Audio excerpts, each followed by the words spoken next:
Quiero agradecer a nuestros dos invitados quienes ya se encuentran conectados con nosotros. Primero, gracias a Óscar Maínez, él es criminólogo, y también muchas gracias a Manuel Balcázar, especialista en inteligencia y seguridad nacional. Muchísimas gracias a los dos, a ambos, por estar conectados con nosotros esta tarde. Bienvenidos, buenas tardes.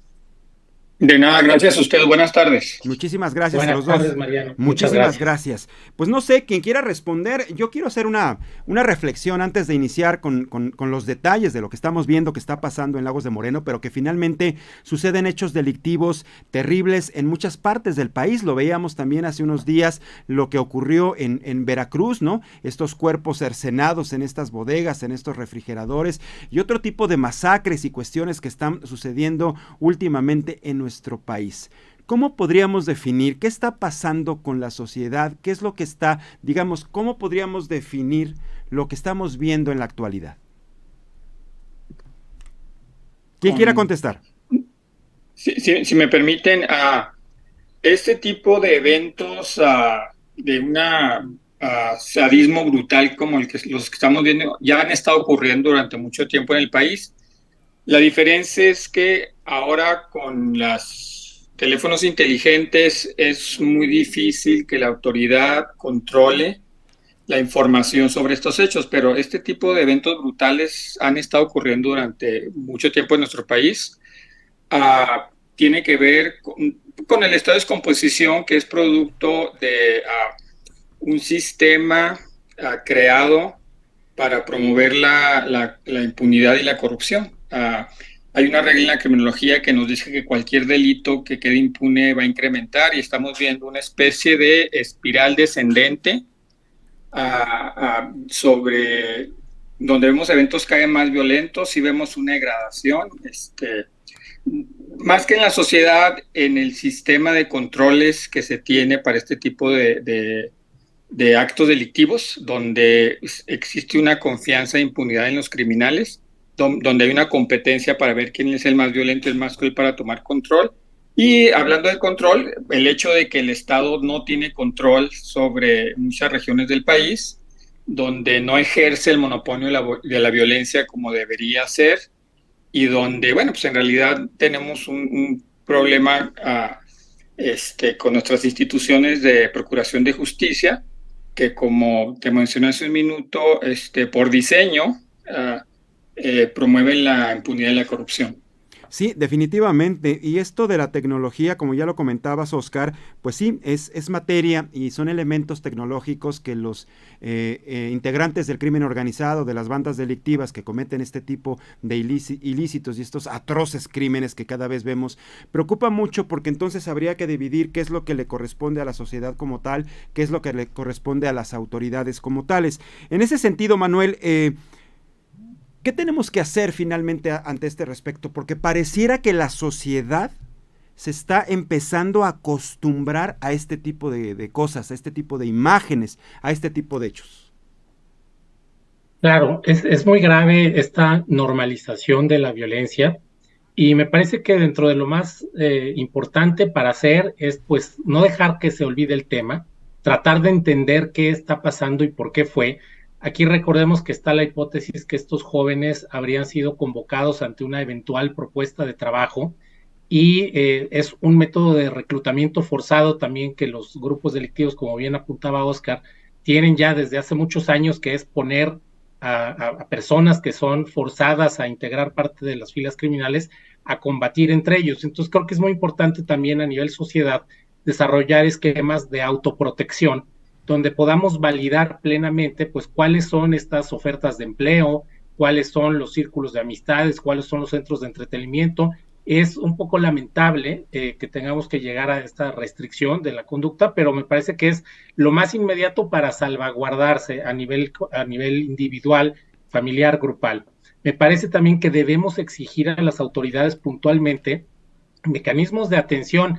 A mí me parece que las autoridades están desfasadas en los modelos de interpretación del crimen organizado, y aquí vemos pues ya algo que no se había visto desde hace muchos años. Yo recuerdo 2013 fue más o menos cuando habían registros de estos eventos, pero ahora lo hacen, como bien señalaba también Óscar, con la tecnología, con un call center, por un lado, y por el otro, pues reproduciendo la violencia de una manera inmediata, y hay un dilema también sobre la libertad personal y la seguridad, porque se ha hablado mucho de prohibir, por ejemplo, los corridos tumbados, ¿no? O esta Sí. música que hace apología de la violencia, y es, bueno, hacia dónde está el balance, pero yo creo que ahí tenemos que, como sociedad, dar un debate, orientar a la sociedad también, pero por el otro lado, cooperar con las autoridades para ayudarlos a entender el nuevo marco que están enfrentando. Yo creo que si recurrimos a modelos de análisis de crimen, estamos en una etapa pues prácticamente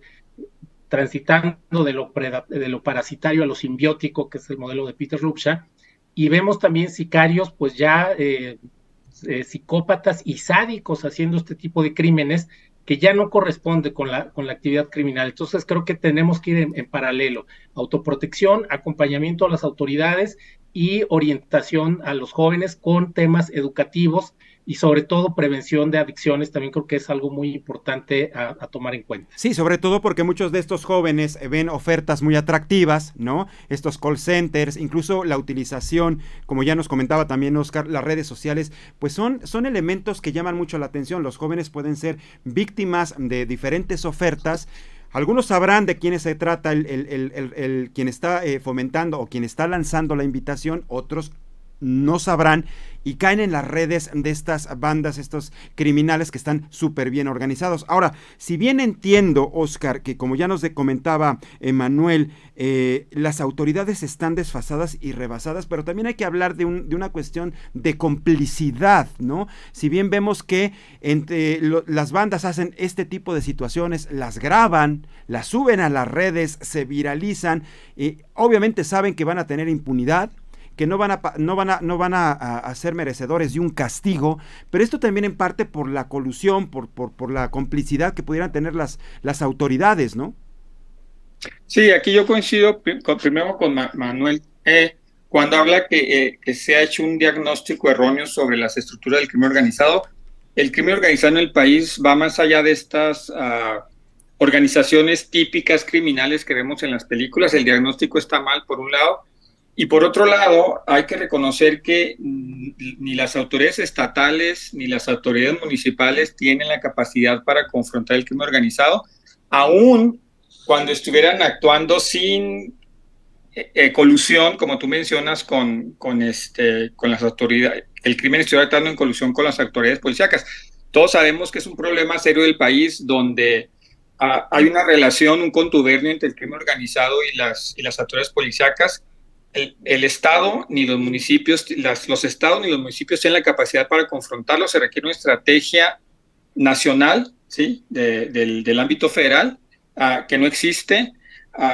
El estar patrullando sistemáticamente para prevenir con una fuerza federal no funciona. Se requiere trabajo de inteligencia y la actuación de una manera quirúrgica para atacar estos grupos, porque a veces vemos cifras que nos hablan que hay una reducción de los homicidios, de la violencia, pero eso no significa nada mientras no nos muestren cómo desarticulan estas bandas criminales, mientras no nos demuestren los organigramas, la jerarquía de cómo están estructurados, donde no inhiban el lavado de dinero que produce estos grupos criminales.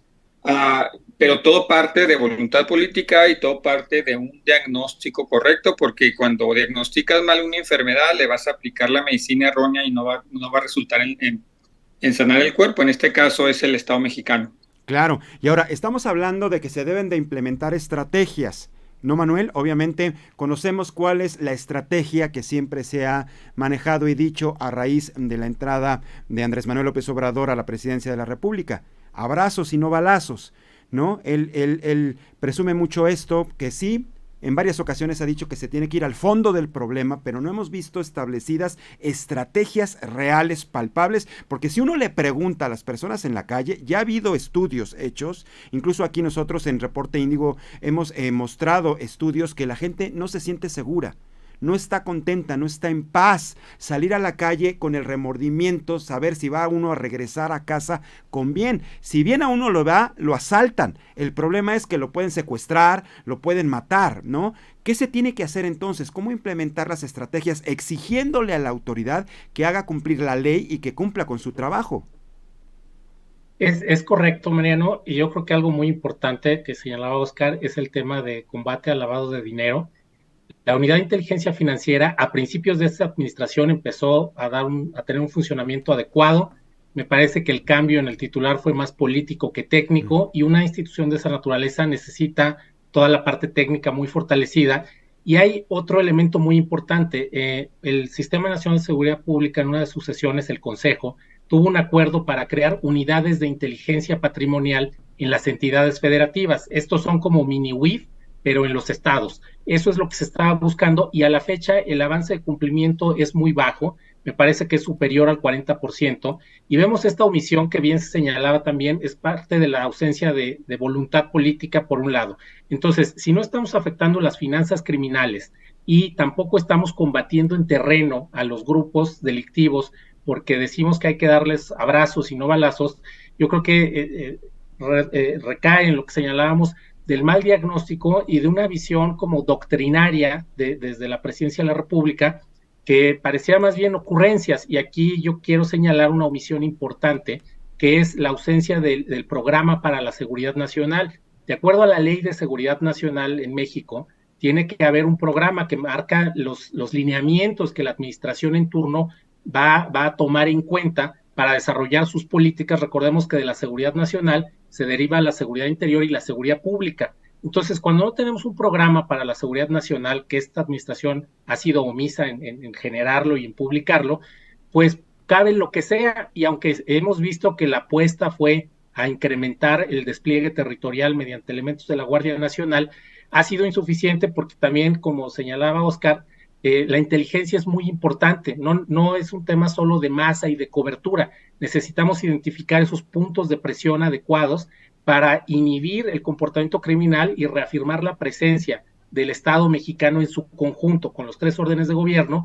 Y me parece también que la coordinación interinstitucional entre órdenes de gobierno y operativa entre Defensa, Marina, Guardia Nacional, policías estatales y municipales es un pendiente que está marcando la necesidad de desarrollar para mejorar la capacidad de reacción del Estado mexicano. Así es, porque pareciera por momentos, Manuel, que la Guardia Nacional estaría nada más para contener migrantes en la frontera sur de nuestro país, los quienes tenemos temor de salir a las calles para ser víctimas de la inseguridad. Pues yo le quiero agradecer a Óscar Maínez, él es criminólogo, y a Manuel Balcázar, especialista en inteligencia y seguridad nacional, esta breve charla, pero muy enriquecedora, con la audiencia de Conexión Índigo Noticias. Muchas gracias a los dos. Gracias, bonita tarde, hasta luego. Al contrario, muchísimas gracias por su participación. Pues ya lo vieron.